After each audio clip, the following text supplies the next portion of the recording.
Hey everyone, we are excited to kick off our 12 days of beef.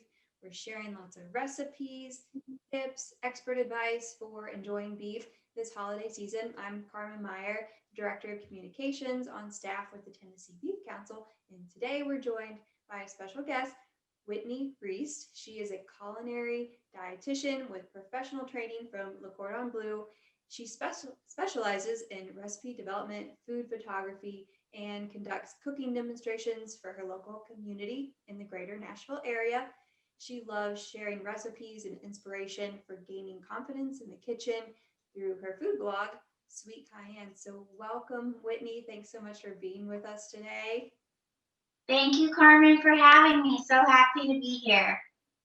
I know that you're going to share a really great recipe from your blog, Sweet Cayenne. I saw this post and your pictures, and I just knew that people would love to learn more about this recipe and hopefully try it out this holiday season. So, what are you making for us today? Yeah. So today we're going to do a reverse sear beef tenderloin roast. This is one of my favorite recipes to make for special occasions and holidays because, believe it or not, it's actually very hands off. And in my experience, it's the least intimidating way to cook a beef tenderloin. Well, that already looks great just there on your roasting rack. So, what are some of the first steps we need to do here? Okay, so I purchased a center cut beef tenderloin. This size is about 2 pounds right here and would feed 2 to maybe 4 people. You could purchase a larger size depending on how many you're feeding, but you just want to ask the butcher to cut you a portion of a beef tenderloin, not a whole one, because you could end up with 7 to 8 pounds. But ask for a portion of one, preferably center cut, so that the piece of meat is the same size throughout the length and width. And so this is what mine looks like. I trimmed a little bit of fat off the outside. And the first thing I do once it's trimmed is I salt the whole tenderloin with coarse kosher salt. And I like to do this 12 to 24 hours in advance of roasting it. And this technique really penetrates the meat inside out with flavor. The salt works its way down throughout the muscle and it forms a really nice crust around the outside because it kind of dry ages in a sense in the refrigerator as you once you've salted it. So you can see it looks a little bit cured, a little bit aged. It's been in the fridge for about 20 hours. And I set it on a roasting rack so that air can circulate underneath the piece of meat and we don't have any moisture pooling up there. And I've got my oven heated to 200 degrees. We're going to roast this low and slow. Before we roast it, I want to just simply tie the tenderloin, and it's actually a really easy process, but you use cotton kitchen twine and you start by making a loop about an inch of the way in, and then you want to tie a knot pretty tightly, 1 inch of the way in through, and then you pull it down about an inch, and then you make another loop, and you just loop the string through like this, and pull it taut, and then go down another inch, make a loop, pull the string through, pull it tight, and then finish with one more loop down at the bottom and pull it tight. And then you'll take the rest of the string and then just come around the tenderloin lengthwise this way and tie it at the end. And the reason you want to do this is because it will make your piece of tenderloin an even thickness all throughout the cut of the meat. And that will just help it roast evenly. And then when we're ready to sear it, it will sear it evenly, making it an even thickness and ensuring that our tenderloin is the same degree of doneness throughout the cut of meat. So once we have it tied, it's ready to go in the oven on this rack.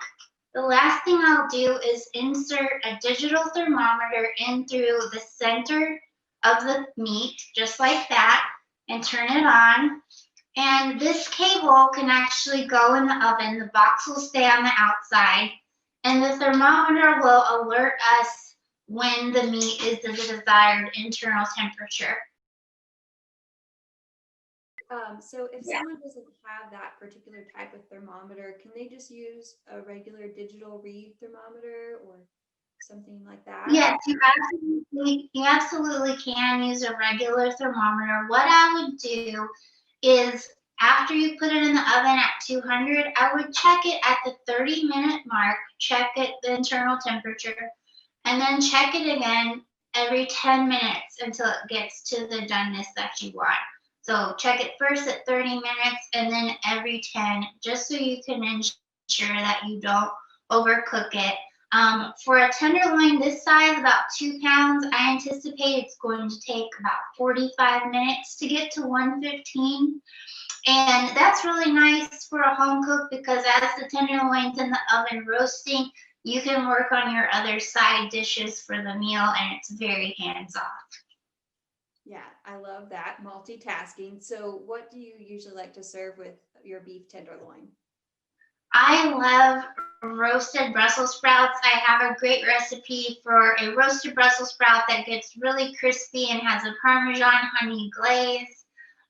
Duchess potatoes is another one I really like to do. It's a Parmesan herb potato and I pipe it into swirls. But if you want to avoid using your oven, since the tenderloin is in there, you can roast your veggies as the tenderloin is resting and searing at the end. But I think risotto is also another perfect dish to serve with beef tenderloin because it's made on the stovetop. It takes about 30 to 40 minutes, which is exactly time that your tenderloin cooks.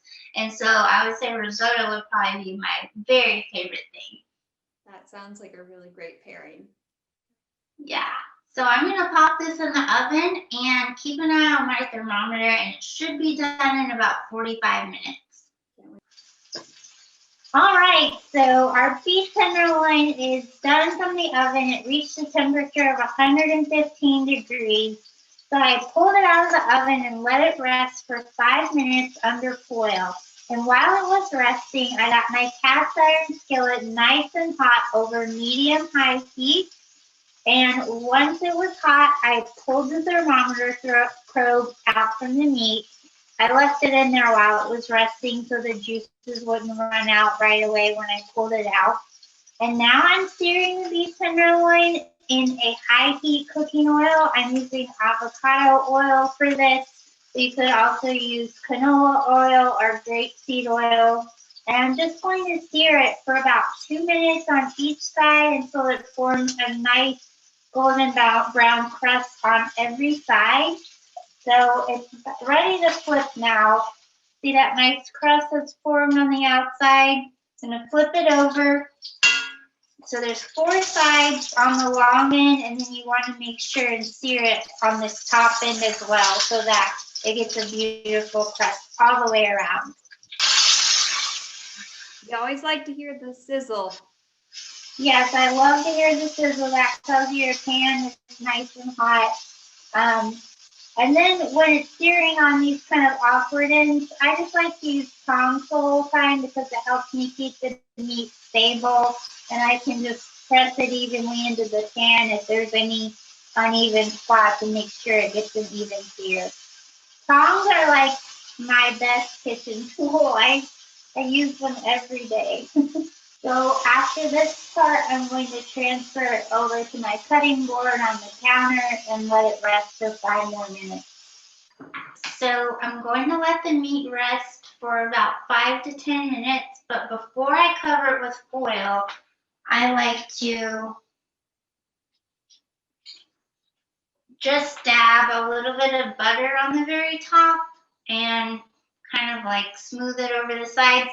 This just makes it glisten and makes it look like really shiny and pretty after it's rested. And so I'm just using regular butter right now, but if you wanted to get really fancy, you could make a compound butter with herbs and like garlic or caramelized shallots, really whatever you like. And the compound butter could kind of rest and melt over the meat as it's sitting under the foil. So we just need about 5 to 10 minutes. This gives you time to finish up any side dishes that you have going on, and then we'll slice it and plate it up.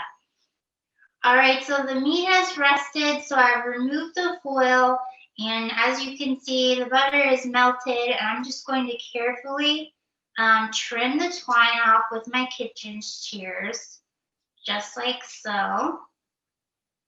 And then we will slice it up.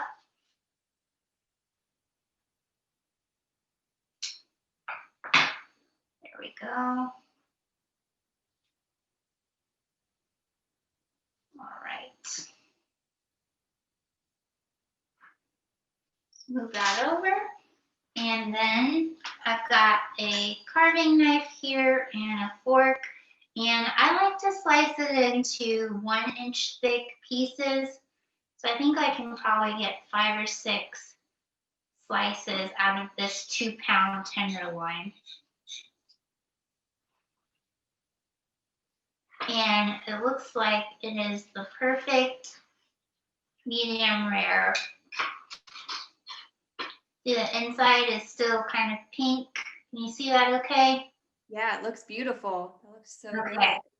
Awesome. Yeah, and it's nice and hot still, steaming hot.